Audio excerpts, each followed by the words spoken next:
Hello friends, back to Bhavani lifestyle. அனைவரும் வாங்க சாப்பிட்ற நேரம் வந்துட்டு சாப்பிட்றலாம். ஒன்று ஒன்றா ஓப்பன் பண்ணி பார்த்துடலாம்.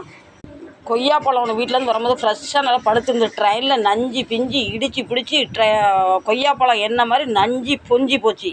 இந்த பழத்தோட நிலைமையை பார்த்துக்கோங்க. இதுதான் என்னோட வாழ்க்கை, என்னோட அப்டேட். இருந்தாலும் இது தூரப்பட மாட்டேன். நல்லா பழுத்துருக்கு, நான் சாப்பிட்ருவேன். ரொம்ப நாள் கழிச்சு இட்லி. இவர் கொஞ்சம் நாளாக இட்லி கேட்டுக்கிட்டாரு. இட்லி சுட்டாச்சு.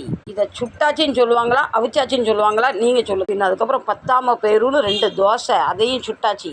ரொம்ப நாள் கழிச்சு சாம்பார் பாருங்கள். இப்படி கவர் போட்டு கொண்டாந்து இப்படி சிந்தி இருக்குது. இந்த கவர் போடலன்னா மொத்த ட்ரெயினையும் மொத்த துணியும் நார் அடிச்சிருப்பேன். இவரோட ஒரு பழக்கம் என்ன, சாம்பார் இருந்தால் கண்டிப்பாக சட்னி வேணும். ஒரு தேங்காய் 30 ரூபா. கொஞ்சம் எடுத்துகிட்டு மீதி எப்படி காஞ்சி வம்பா போகும். நாங்கள் நிறைய எதுவுமே தேங்காய் நிறைய சேர்க்க மாட்டோம். இவருக்கு தேங்காய் போட்ட குழம்பு எதுவும் பிடிக்காது. ஆனால் சட்னி மட்டும் நல்லா பக்குன்னு முழுங்குவார். ஆமாம், பெரிய வந்துட்டார்.